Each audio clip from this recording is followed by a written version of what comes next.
सुन हो कल्याण संपत दूर करे सहाय करे भगवान सहाय करे भगवान सहाय करे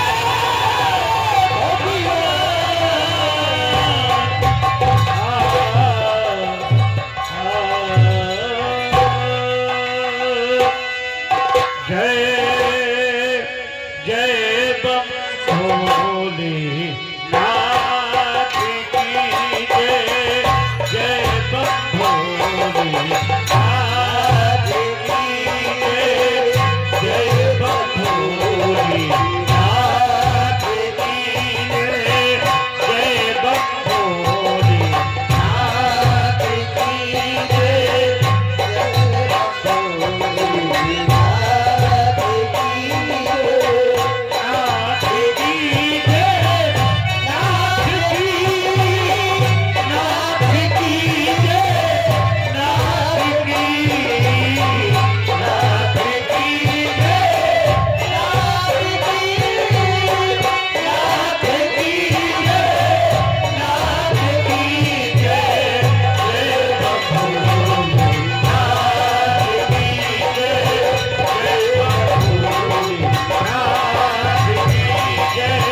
ए दीदी जी नमस्ते करती हूँ। नमस्ते बच्ची नमस्ते। और बताइए तितली रानी एकदम ठीक बाटे। कहाँ व्यस्त कर देती हूँ? यही यही हमका मालूम है इतना मुर्गा खाए का यही गरबू है। ए उकुल छोड़ा अकेले आओ क्यों बा? अकेले हम चली थे। हाँ हमारा पूरा खान बवंडा लेके चली थी। अच्छा हाँ, बवंडा लेके चला तू और क्या? बाजार आ जाए इनके राहिब के वाया ना। ए ए बड़की दीदी हेलो तुम्हारा क्या नाम है? बिना नाव खाई बनी है बिना नाव के? तो कहाँ से आओ बिना नाव के? हम आएंगे तो हर कहाँ नाव है बतावा बोले ना शर्मात हो ये सोचे तो कि ये अपन बवंडल वाले इनके राहिम के होने आई और कुछ बता तो मैंने देखवन करे तो सही कहा थे कुछ लेके आओ। ये बहनी बहुत कुछ लेकर आई हूँ दे दो। नमस्ते नमस्ते नमस्ते। और बतावा ठीक बा एकदम। भोइला नाम है हमारा भोइला का भोइला भोइला नाम भूरीला भोइला भूला?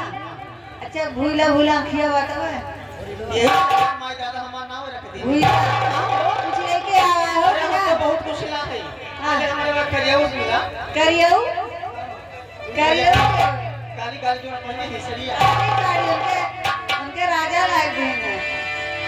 का हो कुछ लेके आओ क्या है? अरे का लेबू का ले हां जब ला वो सब कदा दया सब देखा था बैठा है इंतजार में। इंतजार में हाँ अच्छा तने सुना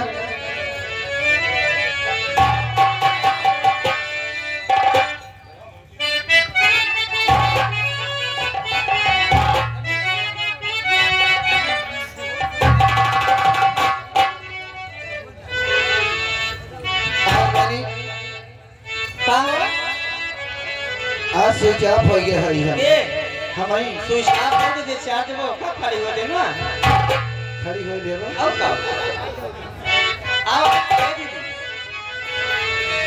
जेकर बैटरी बैठ गया तो कहना है बहनी हां बोला कि तू भी आ जा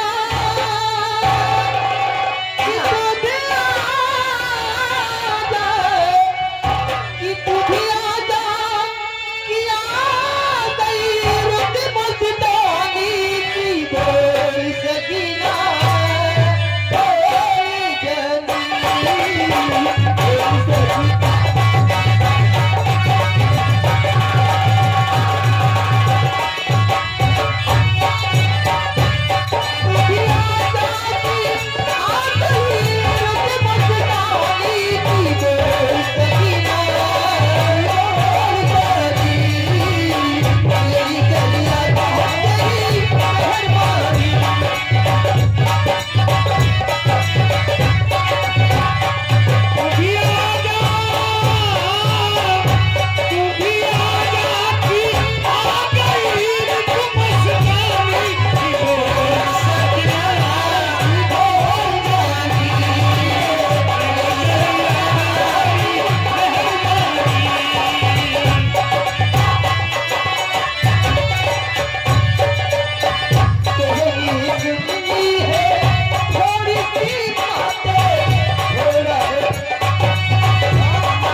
तरफ से 12 रुपए का पुरस्कार है। 12 रुपए का। उनकी फरमाइश है, सुन लिया है सब हमने। सागर का हार्दिक स्वागत बदल आगे लीजिए हो जाए।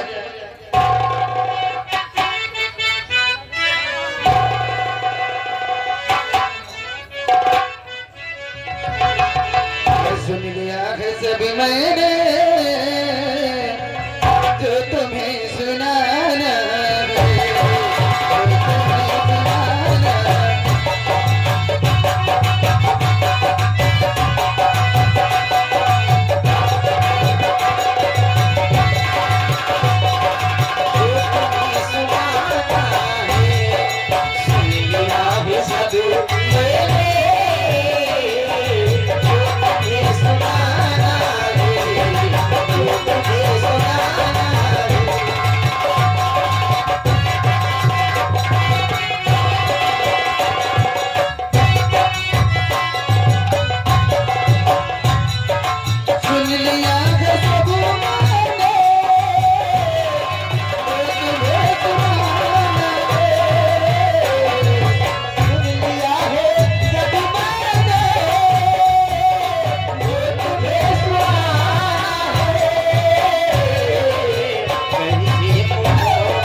दिनेश टेंट हाउस ग्राम सभा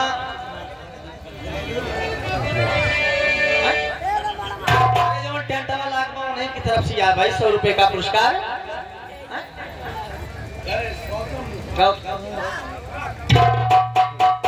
100 रुपए का पुरस्कार में तरफ से बारंबार नमस्कार। आइए जी कहना है, क्या कहना है? दर्द होला ना रमी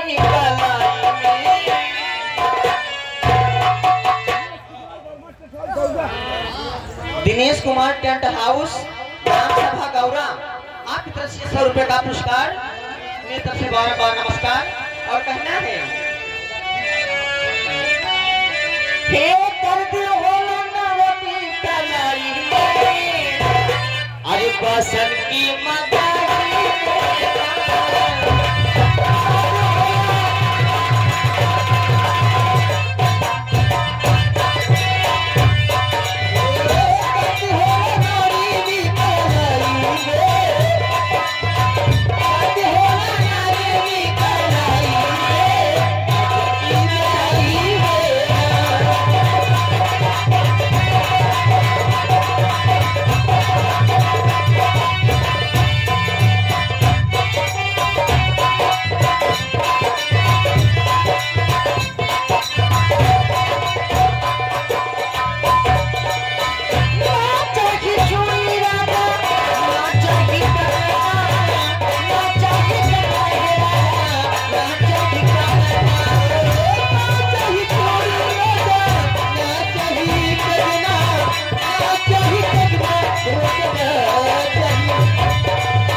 नौटंकी मास्टर निवासी भीलमपुर की तरफ से 21 रुपए का पुरस्कार हमारी पार्टी हार्दिक स्वागत बंदर व अभिनंदन करती है। आइए कहना है, आइए मैं उनको शुक्रिया अदा करती हूँ। भोजपुरी में कैसे हो ये बहनी क्या कही, हाय भीलमपुर वाले कहे, भीलमपुर वाले तारी सुनो उनके कहा खाते सुनावा। हर चढ़ा बजवानी गोरी मार के रखा ताला ना तो एक दिन चल जाई कमरिया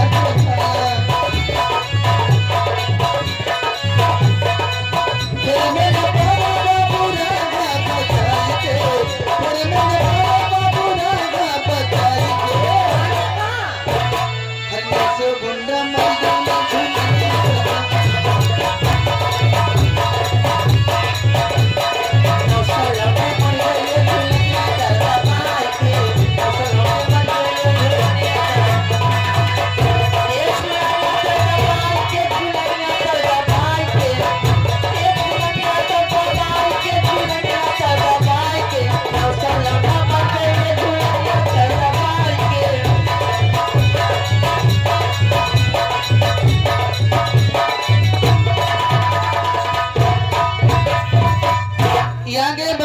दुर्गा टेंट हाउस बर्मा गौरा के रहने वाले, ये उनकी तरफ से ये 50 का पुरस्कार और मेरी तरफ से साहब को जय श्री राम। आइए गजल में शुक्रिया अदा करती हूँ।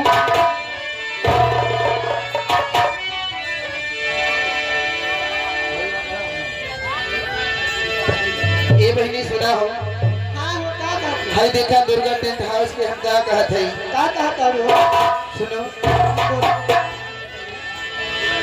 हर मेरा प्यार है अच्छा अरे मेरा प्यार यूं है कि मर कर भी तुमको अरे जुदा अपनी बात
झूमेंगे गजल गाएंगे वो तो हम नहीं दिए थे हर झूमेंगे गजल गाएंगे हर लहरा के पिएंगे झूमेंगे गजल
किसी को अपशब्द ना कहवाया जाए तो बड़ा ही बेहतर होगा।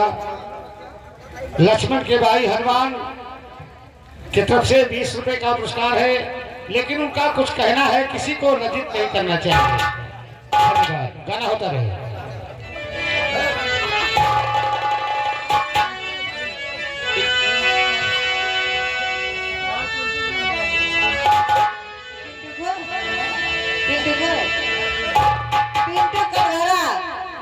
पुरस्कार बेटे से बार बार नमस्कार। हरे बड़ा की कलागर, अरे बड़ा की कलागर, हर त्योहार गोरी का बड़ा बड़ा की कलागर, त्योहार गोरी का बड़ा बड़ा की कलागर, त्योहार गोरी का बड़ा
से रानी सरंग का किस्सा सुना थी।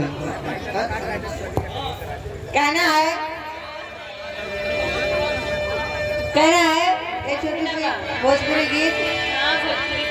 अहे आनवैया हमरे सैया हम जवैया नहीं।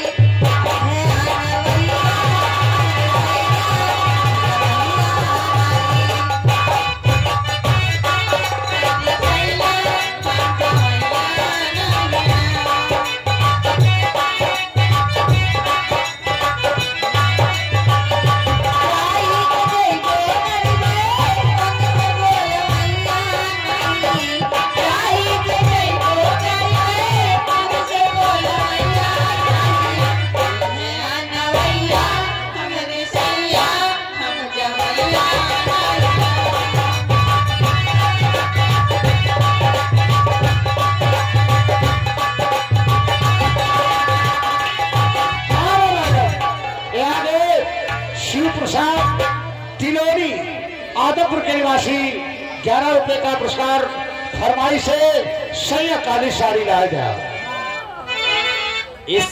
काली साड़ी लईदा राजा काली साड़ी लईदा अरे कमरी में छिपटा सैया काली साड़ी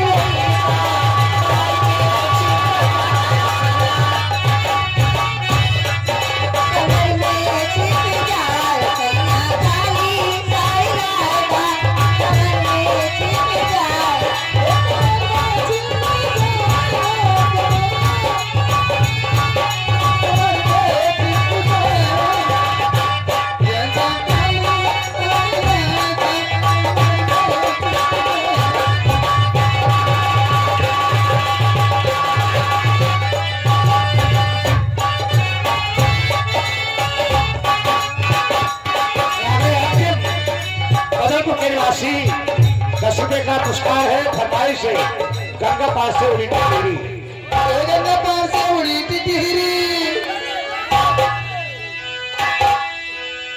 गंगा पास से उड़ी टिहरी बैठी हाय बैठी हर गुलर की डार बैठी गुलर की डार।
बदलपुर 20 रुपए का पुरस्कार मेरे तरफ से बार नमस्कार।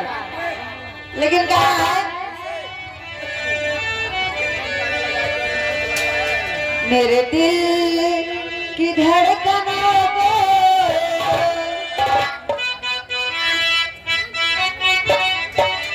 मेरे दिल की धड़कनों को जगाया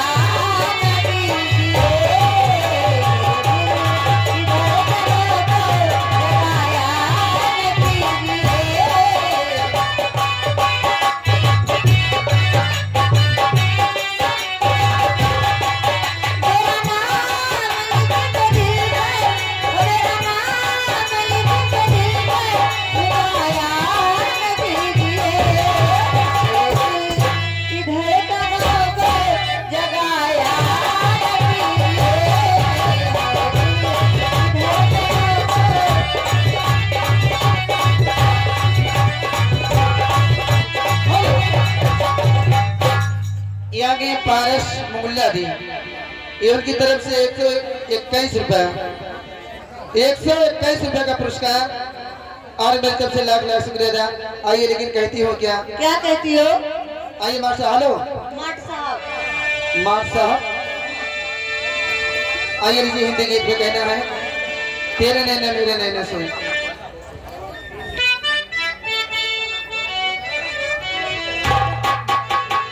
वो तेरे नैना मेरे नैना से हो पारस। वो तेरे नैना मेरे नैना से मीठी मीठी बातें करी।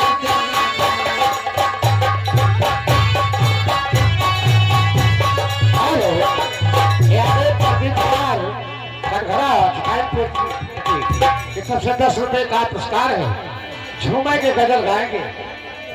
तेरे नैना मेरे नैना से मीठी मीठी बातें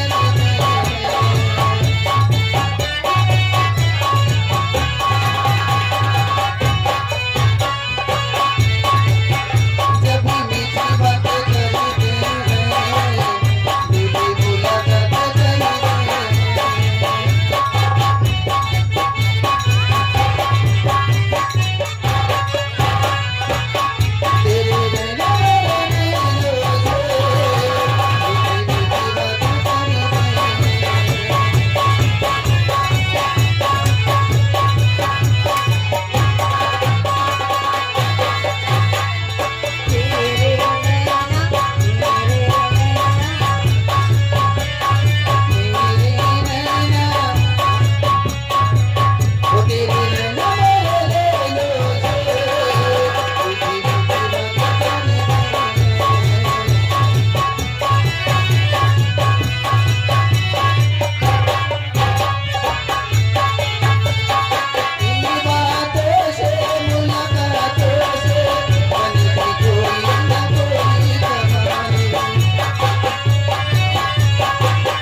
से 11 रुपए का पुरस्कार है। लाख लाख धन्यवाद। और 2 फरमाइश से गाने की आई है। झूमेंगे गजल गाएंगे। झूमेंगे गजल गाएंगे। झूमेंगे गजल गाएंगे। झूमेंगे गजल गाएंगे। लहरा के पिएंगे।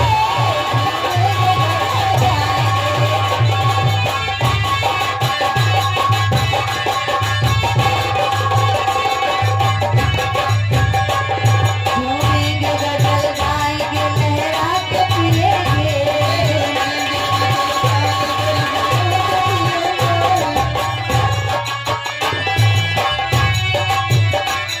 झूमेंगे गजल गाएंगे।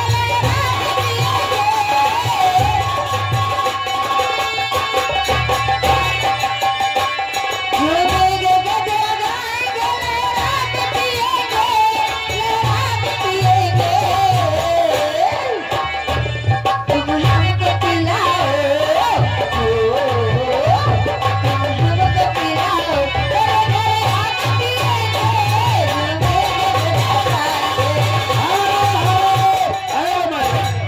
ये आगे अंकित निराला 56 छुरी 72 भाला राशि बदलपुर की तरफ से नाम है अंकित 10 रुपए का पुरस्कार।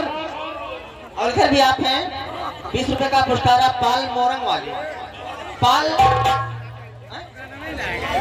सालिक पाल बाधा भूरा आपकी तरफ से 20 रुपए का पुरस्कार। कहना है क्या कहना है? और बाबुल का ये घड़ी बहना हे बाबुल का ये घड़ी बहना कुछ दिन का ठिकाना है।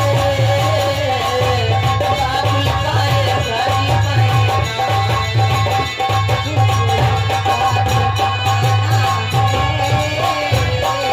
बाबुल का ये घर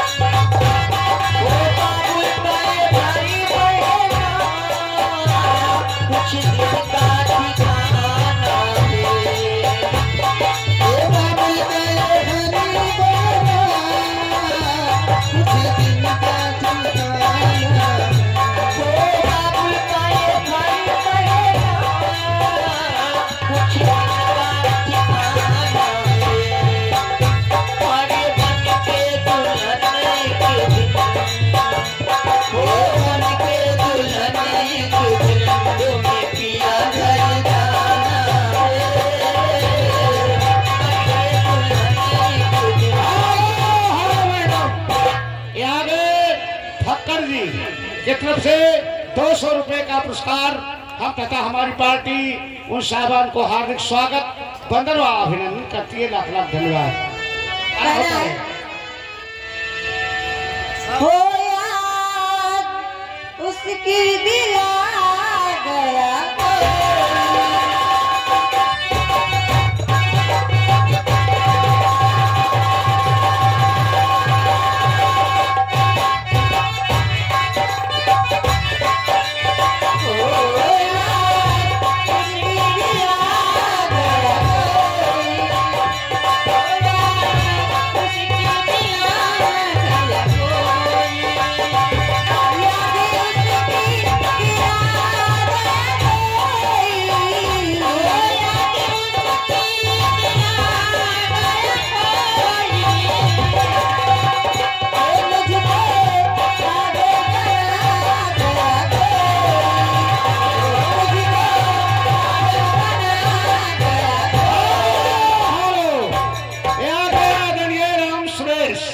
जगनेटर वाले की तरफ से 21 रुपए का पुरस्कार। लाख लाख धन्यवाद। गाना होता रहे, गाना होता रहे।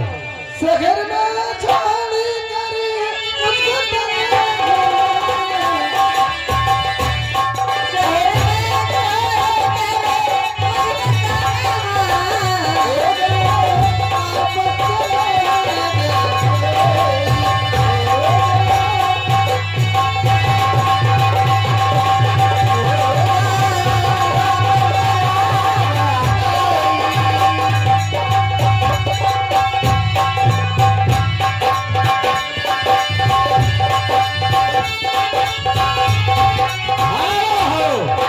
आगे चंदन प्रसाद 56 छुरी 72 भाला। मैडम फरमाइश है, बेदर्दी दगा दे के चले गए। राह निहारत थक गई अखिया और देखत हो गई शाम। एक टकन देखत रह गई आयो न मोरे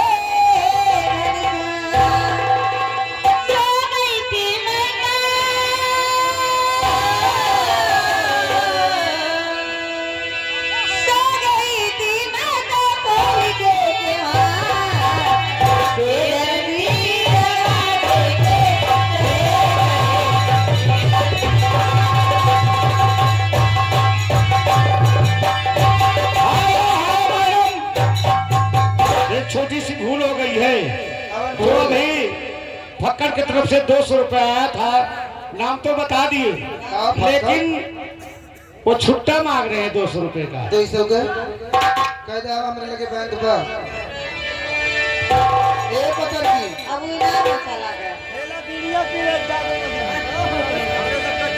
रतिया की रतिया पहाड़ दिन भाई का कही हमरा पिया से प्यार काये का कही हमरा करी डाल डाल के का कही हमरा करी डाल डाल के दिल वाले गए राजा वो पल्ले में भर के दिल वाले गए राजा वो पल्ले में भर के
अच्छा ए टंकी हा यह हुआ देखकर कराना हम डाल ले तो संपाद जावा तुरंत है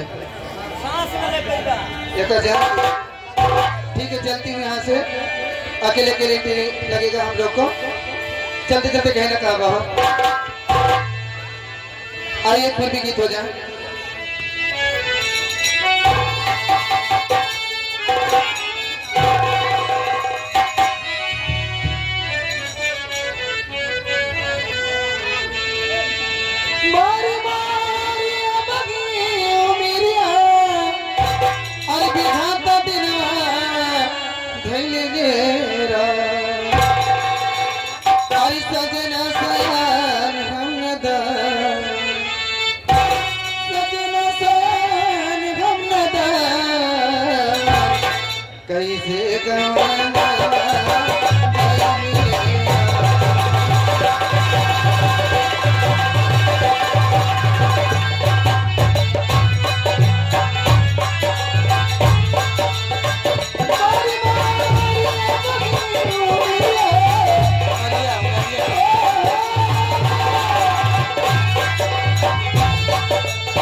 नौटंकी वाले की तरफ से उनको उनका लिखना है, कहना है क्या प्यार है में हमने क्या लिख दिया है।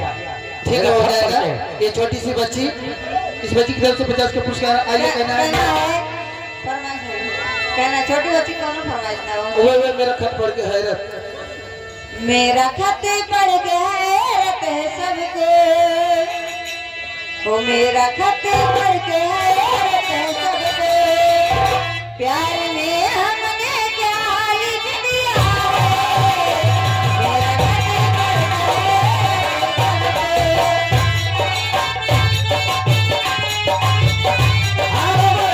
फरमाइश आई हुई है जोगेंद्र की तरफ से 10 रुपए का पुरस्कार है। फरमाइश है सोहर की तो एक कड़ी का सोहर होता रहे और यहाँ से ये बच्ची पानी तो सोहर हो गया अरे पाँच ही पाना यही तुम्हारे बाद हमें सब चलते हैं 20 रुपया पुरस्कार आपने सालिग्राम मोरंग वाले माँ घरी ढेर पढ़ ले दिमाग ना काम कर हमारा भुला जाए 20 रुपये का पुरस्कार में तस्वीर बारंबार नमस्कार। अरे पाँच ही पाना मात बीरा आया रे तो हाँ 20 रुपया आया रे तो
हाँ गौरा की रहने वाले बच्ची चुम्मा मांगता है बेदर्दी वाला हो सोई थी मैं तो खोल के केवान हो सोई थी मैं तो खोल के केवान बेदर्दी दबाते